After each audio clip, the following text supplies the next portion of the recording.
Welcome to the Clear Admit MBA Admissions Podcast. I'm Graham Richmond, and this is your WireTaps for Monday, May 16th, 2022.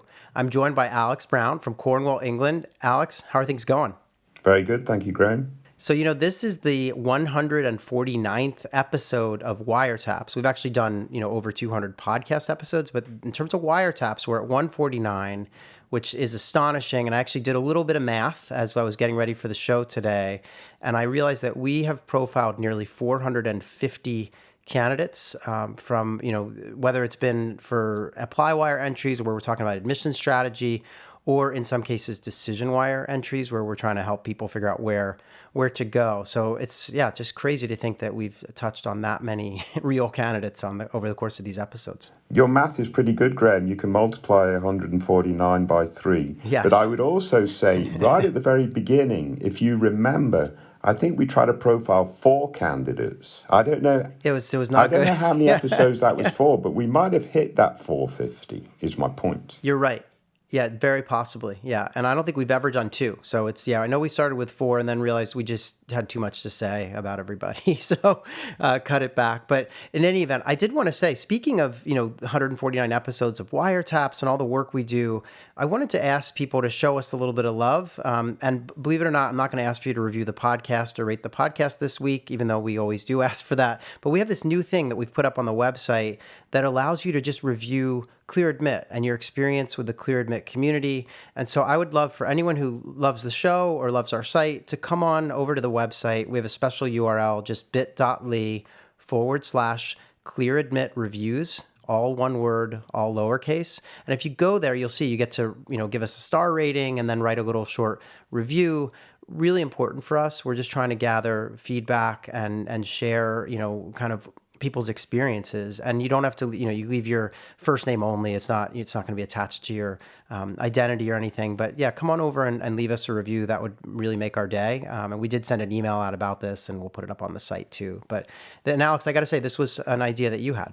Yeah, no, I'm actually really passionate about this because at the end of the day, our success next season will be predicated on sort of how we can sort of nurture the folks that have enjoyed us this season and have them help us encourage the next folks coming in. So it's fundamentally it's really important for our business. So hopefully we get a little bit of uptake. That'd be fantastic. And yeah, we'll hopefully the reviews are positive, Graham. That's the main thing. If they're negative, then we're in trouble. Yeah, exactly. So, all right, enough about us.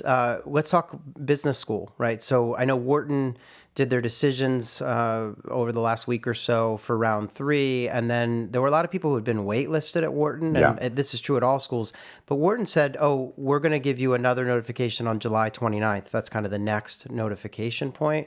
And there was some discussion about that on the website. And I wanted to ask you, since you used to sit on the committee there, and I know they may not do things exactly the same, but what does it mean with, how does the summer wait list work? That's what I would call this, right? I mean, we're basically heading into summer and all the rounds have passed. So what happens here? Yeah, typically on the summer wait list, schools are going to keep a smaller group of folks sort of on that wait list. As they get closer to sort of capping out their class, they know how many deposits, yield, they know the size of the class, and so on and so forth. So the further along we go into the summer, the more certain schools can be in terms of their class size. But they'll use this, what we might call a summer wait list, to top up those numbers. If in Wharton's case, if Harvard and Stanford start to pick a few more folks off their wait list, then Wharton will need to go to its wait list, and so on and so forth.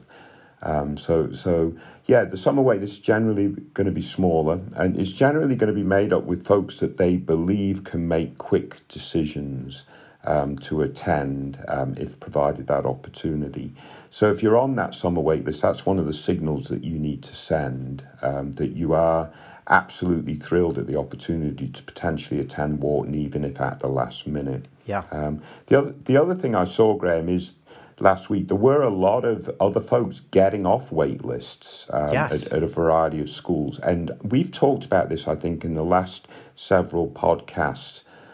shows in terms of we think there is going to be lots of movement on the waitlist this season. That clearly seems to be playing out. So congratulations to those folks. And I do love the process that schools are using, a lot of schools seem to be using these days, is to give the waitlist folks a telephone call or some kind of call, ask them if they're still interested. If they are, then they get the admit. So my point being here, schools do not want to admit folks from the waitlist that they're not going to yield. Yeah. So they're not admitting folks blind. They want to admit folks that they know will attend their program. Yeah, and actually, so we're talking about this season and people still kind of on the list, and obviously we've also started to get into next season. And the reason I mentioned that is because I realized that we published on our website that Harvard has released, I believe, maybe deadlines and essay topic for the coming cycle. So that's already out. So we're into that part of the season where the schools are going to be announcing essay questions. And I've had the opportunity to connect with a number of schools over the last 2 weeks because ClearAdmit's been doing events with admissions directors, and many of them have been revealing in those events what they're doing with their essays. And so I know actually, for example, last week we spoke with Wharton at one of our events, and they indicated kind of confidentially that they don't foresee any changes to their essay questions. So people can start getting into planning mode and writing mode with their applications, and we'll just see more and more of that as time goes by, I expect, in the coming weeks with schools announcing. Yeah, I like the way they revealed it to you kind of confidentially, Graham. Well, now it's not confidential. Well, there were people on the webinar, obviously. So, but it's not on their website yet. So it's just kind of an interesting thing. And because we did put the schools on the spot by sort of saying, "Hey, are these the requirements for your program?" And the fellow Jeb, the guy that came from Wharton, was telling us that hey, he's in charge of the essay questions, and they're not going to change. So that was good to get. And actually, speaking of all that, we've been doing these events every Wednesday this month.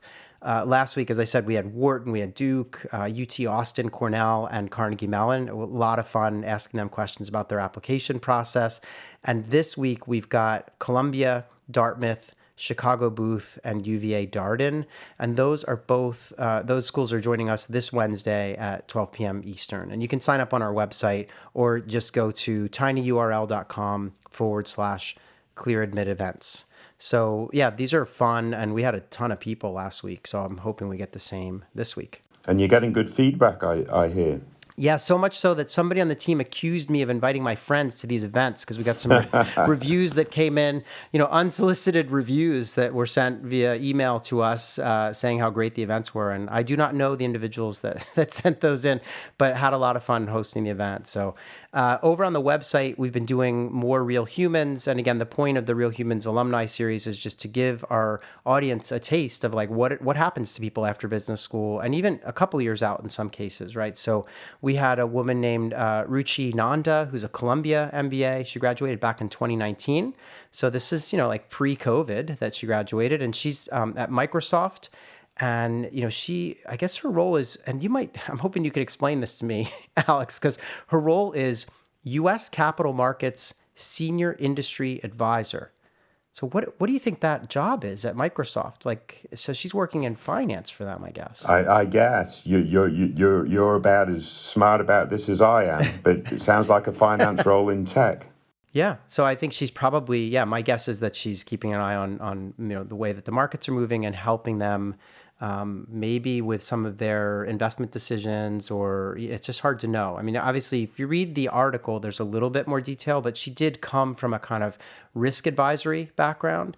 And, she had an interesting point about why she went to business school, because she was working, I think, if I remember correctly, for sort of like a big four, risk assessment, risk advisory services type role. And she says, I had reached a point in my career where I wanted to explore a new path.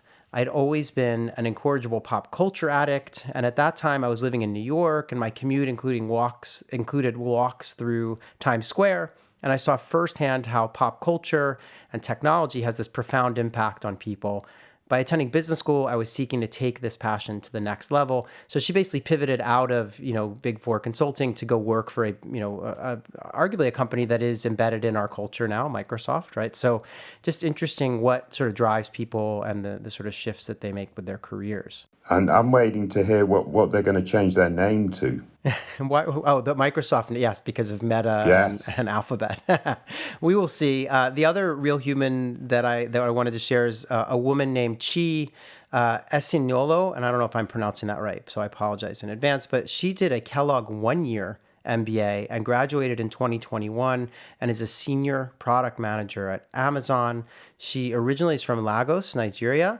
And she said, in terms of advice that she has, she says, one thing I did, which I would do again, is that I started my job search very early. I reached out to alumni and other employees at my target companies, and I scheduled coffee chats and informational interviews to learn more about their roles and the overall company cultures. Doing this also helped me to get on the radar of the companies that I was interested in. So, Alex, you're always talking about, getting into business school with a plan. And so it sounds like she definitely had that, right? Yeah, no, fantastic. But also recognizing that's a 1-year program. So, yeah, you've got to hit the ground running in those shorter programs. Great point. Yeah, absolutely. And so anyway, just I love reading these stories about real candidates and stuff. I say that every week. But in any event, if anyone has anything that they want to share with us, obviously we've asked you for reviews, we've asked you to sign up for our events. But if you do just want to reach out to Alex and me, you can just send us an email at info@clearadmit.com.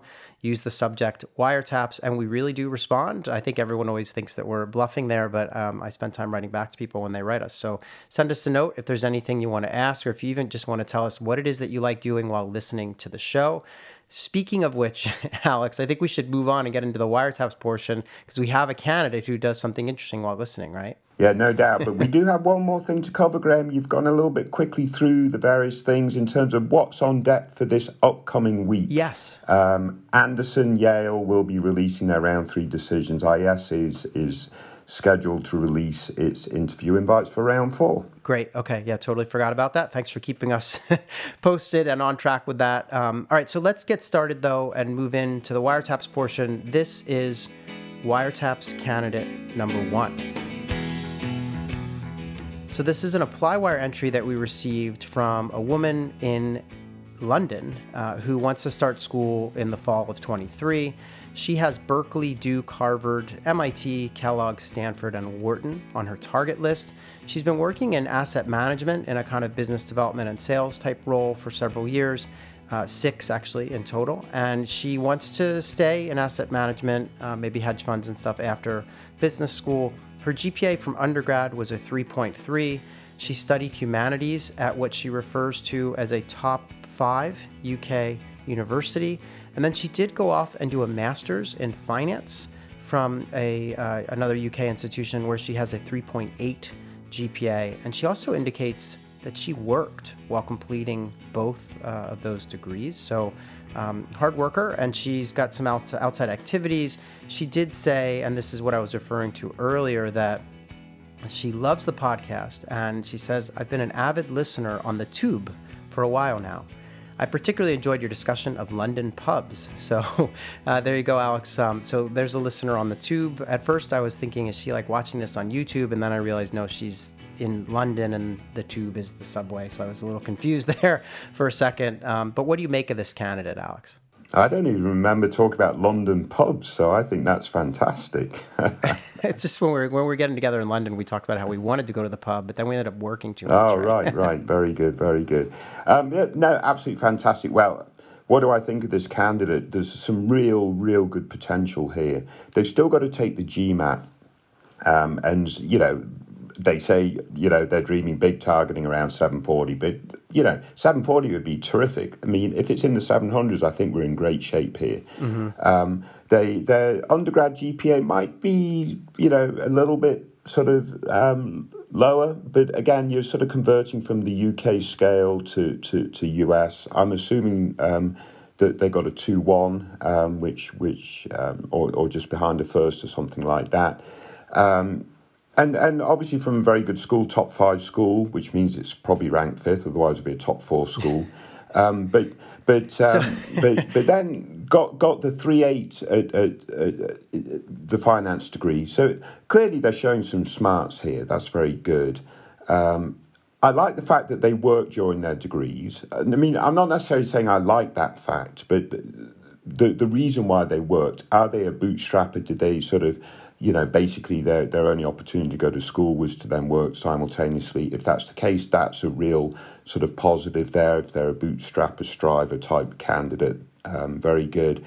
They're in asset management in what they call a sales role. I'm glad we had a little bit more correspondence with them on ApplyWire and talked more about business development. So from a sales standpoint, that's not your typical path to top tier MBA programs. But when you're talking more about business development and impacting growth, and not just simply order taking and executing on sales, I think you're talking a very different sort of caliber of candidate. And there's lots to like about this candidate, quite frankly, Graham. If they can sort of get the sort of GMAT that they're looking for. Frankly, I think they need to be really focused on the very top programs. This is an M7 candidate in my book by many measures, as long as that GMAT delivers. yeah, I agree. I guess I wanted to, when she mentioned top five, you said, oh, maybe it's number five, but I actually was curious how good my own knowledge of, the UK is. And so for me, what are I was thinking like, what are the top five schools in the UK? And I was thinking, well, Oxford and Cambridge.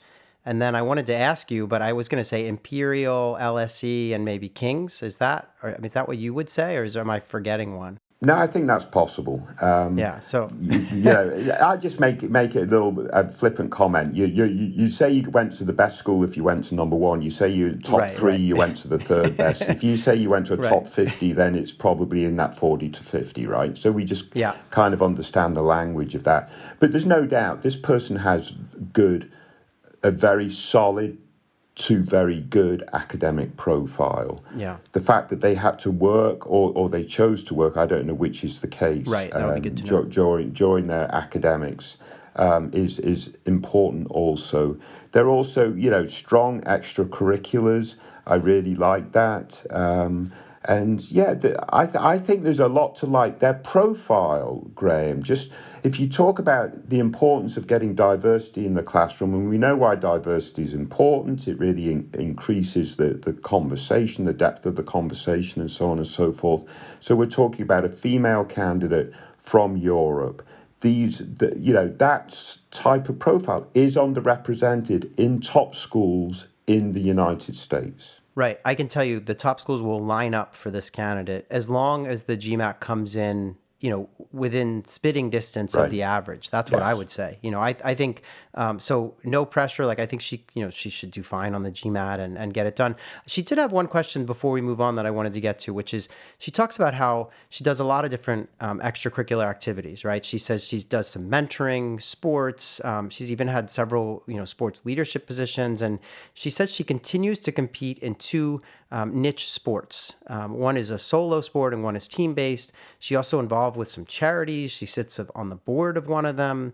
And the question she asked was, should I cut some of these things out of my candidacy because I don't want to come across as a jack of all trades? So what do you say to that? Please come across as a jack of all trades. I love it. I love the fact that there's a sports angle. I love the fact that there's a charity angle.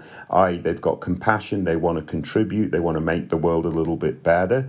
The athletic component, that shows that you've got that sort of will to really succeed and exceed and perform at a high level in a certain area. There's just lots to like about all this stuff, Graham. So Yeah, I agree. in this case, for what we look at as AdCom, using your extracurriculars to show that you're super well-rounded, which to me this looks like in this case, absolutely fantastic. Yeah, and what I would encourage her to do is think about some of those outside activities and try to map them to future involvement. So if there is, I don't know what the, solo athletic activity is, if it's running or if it's, I met someone recently who does, what do they call it? Cold water swimming, which that's a whole other world. But, whatever it might be, think about like, are they going to found a club or join a club at business school? It's always good to just imagine yourself in the program and think, to what extent will you get involved. But I love this candidacy, and I think she's going to get in. What you call cold water swimming, we just call swimming. Swimming. I knew,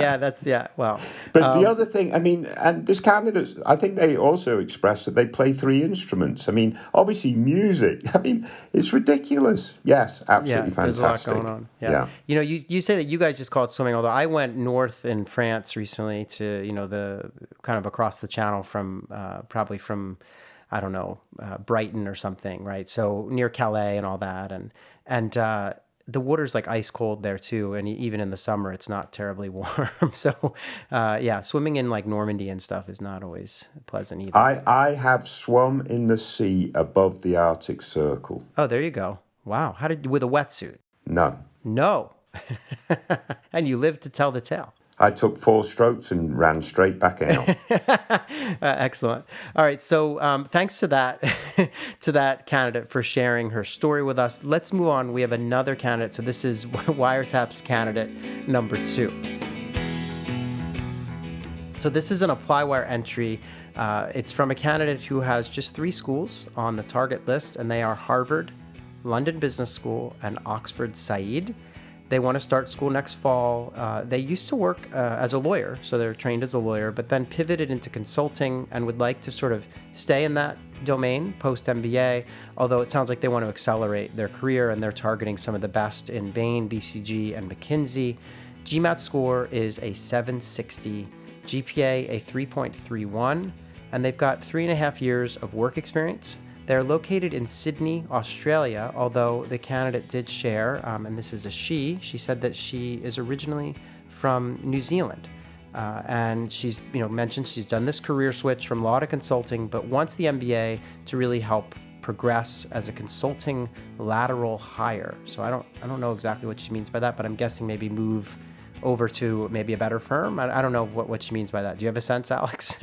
Well, I think, she's coming in as a lateral hire, means not directly straight out of undergrad, whatever, into consulting. But I think, I believed that she's actually made the transition now into consulting as a lateral hire, and then sort of is progressing from there. Got it. That makes sense. So she was hired kind of, went from law right into consulting. And so she hasn't moved up probably in salary or kind of prestige. And so she's looking for the MBA to accelerate her career. That makes a ton of sense. Yeah, because she says to help me progress as a consulting lateral hire. So I interpret that she's currently a consulting lateral hire. She now needs to progress because all of her training obviously is in the legal domain. Right. And now she's going to be, frankly, Graham, another outstanding candidate. Again, we talked about the last candidate just from a pure profile perspective, and adding that diversity, which is super, super important. She, again, will really stand out. I asked her in the comments when I first saw this profile, are you from Australia? Thinking, I know that they're working in Australia, but maybe they're from more of an overrepresented country and now based in Australia. So I wanted to confirm that they were in Australia to sort of make the point that they would be underrepresented and therefore add that sort of diversity element.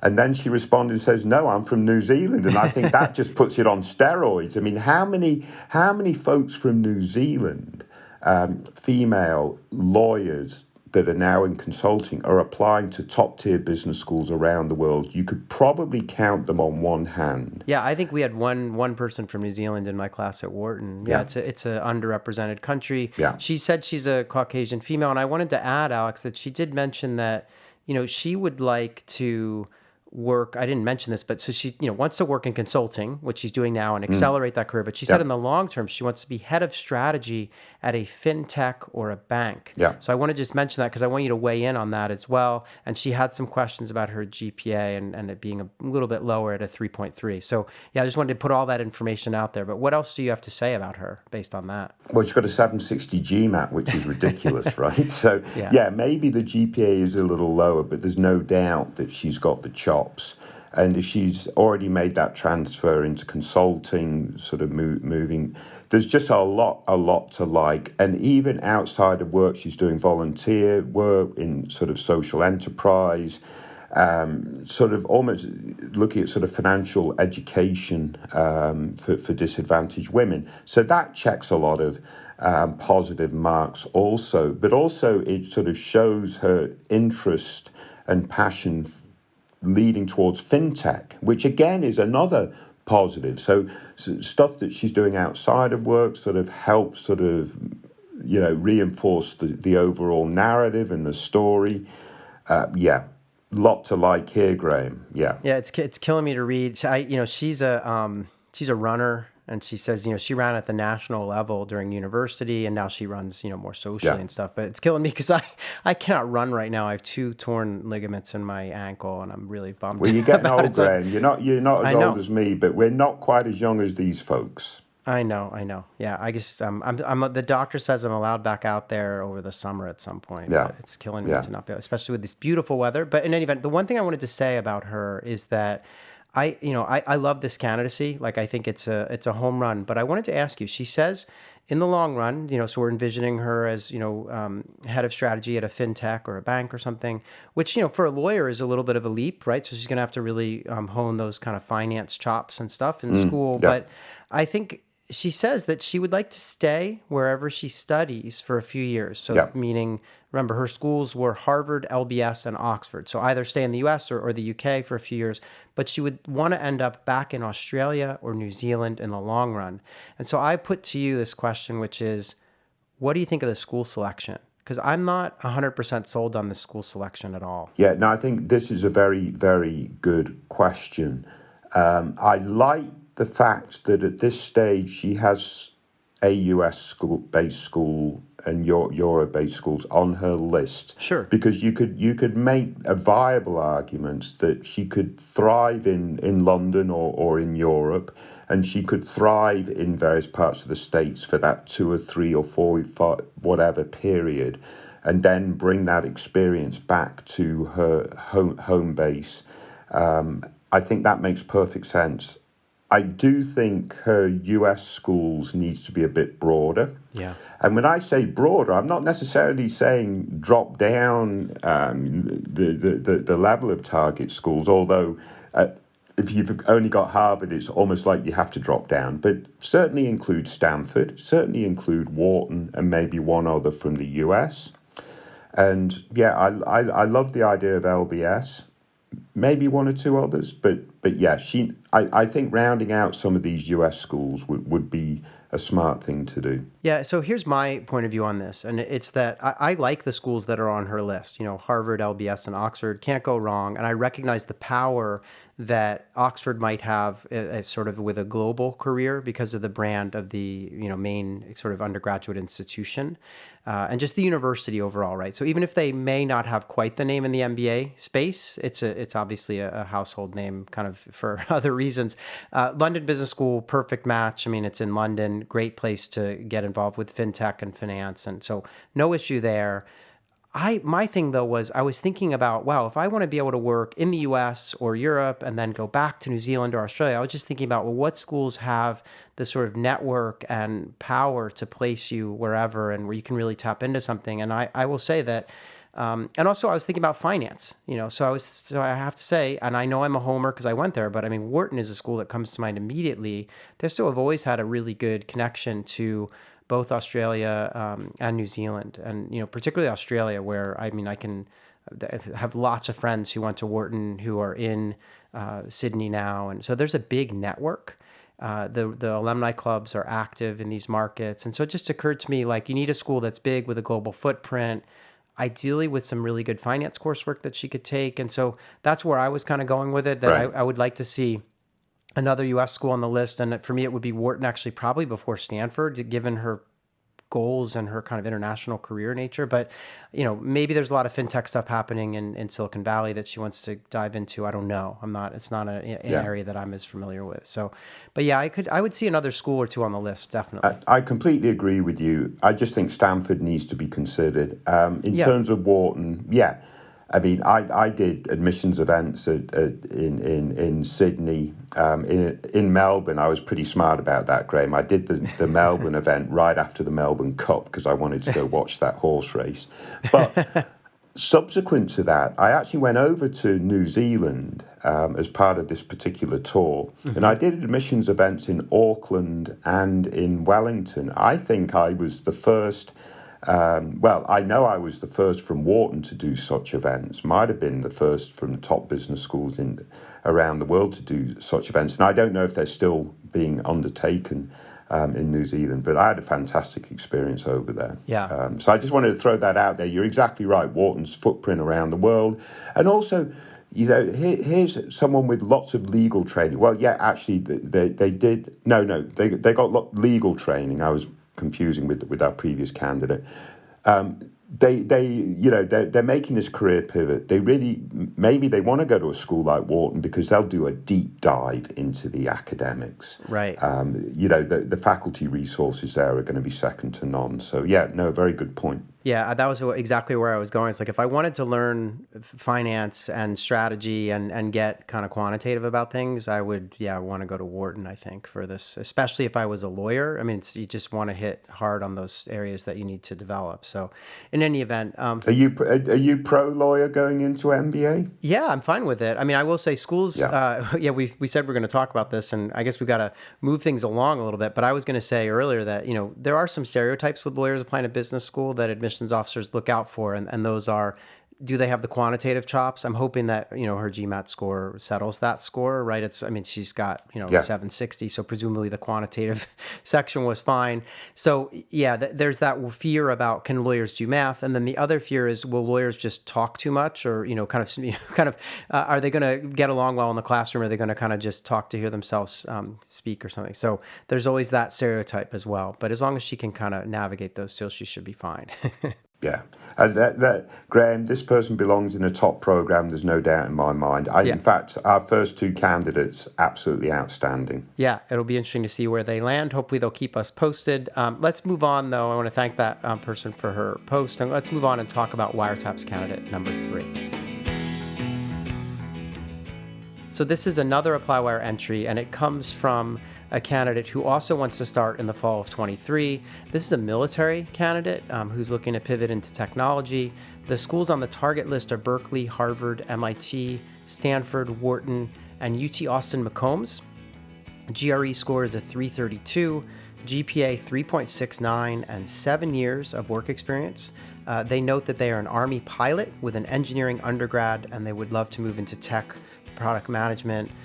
They are looking to apply potentially to some joint MBA, MSCS programs. So that, I believe, stands for Masters in Computer Science. You can correct me if I'm wrong there, Alex. And then they did mention that in terms of outside activities, they have a small derivatives partnership. They do some freelance software development and some nonprofit work building personal finance courses for soldiers. So, Alex, what do you make of this candidate? We've had a military candidate on the last few weeks, it seems like, and they're always pretty solid, and the schools love them. But yeah, what do you think this person needs to do? And I'm guessing this person will fall right into that bracket, right? I mean, when you get a military candidate, this is a pilot with an engineering undergrad. The numbers look fantastic. You got a 369 as an engineering undergrad. We know that's very strong. Right. The GRE is also very strong. So we can presume we're looking at a really good profile here, much like our prior candidates, but for different reasons. So I think there's a lot to like here.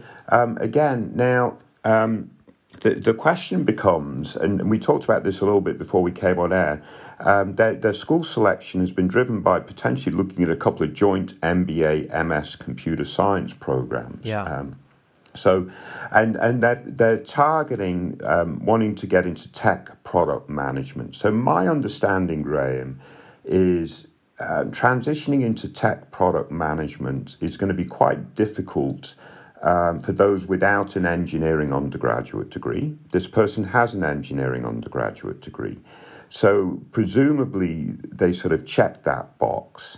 I'm wondering if they need to pursue that master's in computer science to sort of further enable that transition, or if they, when they do their MBA at a top tier program, they can take additional electives that align closely with that transition into tech product management.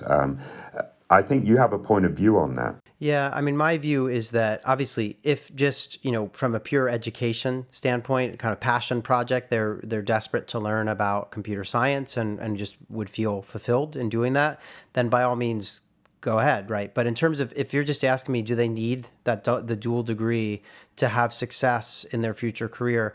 I would argue probably not. I mean, again, it depends how in the weeds they want to get as a project manager or product manager, and what it is that they want to do. But if they're thinking C-suite someday at a tech company, then they might have enough with, as you say, engineering undergrad, do some elective coursework at one of these universities, because many of these programs, and obviously they need to do their homework because some are more flexible than others, but many of them would allow you to take a number of electives outside of the business school.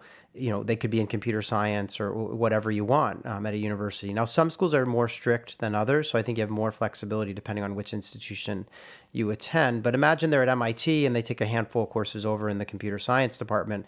They'll be fine, right? I mean, if we're just talking about what do they need to kind of achieve their career plan, and obviously it'll be faster and cheaper, and they can get back out into the workforce. And I mentioned that because they already have 7 years of military experience, I presume. So Right. yeah, so for me, I would just go get the MBA and go for it. They could take a course or two along the way in business school that'll hone their kind of computer chops and stuff. But I don't think they have to do the dual degree. That's my view. No, I completely agree. The other question I wanted to pose to you, Graham, a lot of candidates that we discuss, we do focus on extracurriculars, the importance of extracurriculars. And I think certainly our first candidate that we've talked about today has a really good sort of profile from an extracurricular standpoint in terms of very well-rounded and so forth.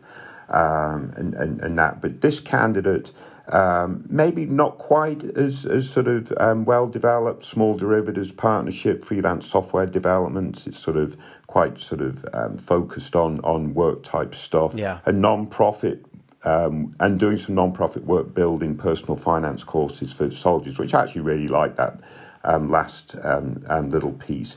But I'll ask you a question. Military candidates, generally, on the whole, we don't see them necessarily combine their military experience with deep extracurriculars. Would you say that's correct? Yeah, no, I mean, it depends on what they're doing in the military, but in many cases, it's pretty difficult to do Yeah. outside activities. And so I agree with you, though. When I saw, derivatives partnership, freelance software development, I think of those things as kind of being for them as opposed to really for others, right? So, Correct. and now granted, the software development is kind of interesting in that it maybe dovetails with their career plan, and it further underlines the point that they're already doing software development. They may not really need to, do an entire master's in computer science. But the one that did jump out is nonprofit work, building these kind of personal finance courses for soldiers. So I agree with you, but it's not the expectation on the admissions committee side is going to be lower for a military candidate. It's just there's an assumption that they probably have less time and just less flexibility. Like they might be on base somewhere or in the theater, right? I mean, who knows, right? So Yeah. it's hard to do a lot of stuff if you're flying a plane all the time. So which is what this person's doing presumably, right? So they're a pilot. So Yeah. No doubt. And yeah, Graham, I think we picked 3 outstanding candidates for today's discussions. Yeah, and I will say, someone once wrote to us and said, "Hey, pick some people with, who aren't like perfect." And so I know we go up and down with that. So obviously, we'll see what comes in. Please, if you're listening and you want to share your profile, it's totally anonymous. Post it to ApplyWire on the site, and we will kind of go through your candidacy. Yeah. Whether you've got a 750 or a 650, doesn't matter to us. We'll talk about it and talk about what you need to do. So, Alex, thanks for picking these out. We'll do it again next week. I do want to encourage everyone to please go over and leave us reviews on the website as we have that new tool in hand. And Alex, I'll see you in 1 week's time. Brilliant. Take care, everyone. Stay safe.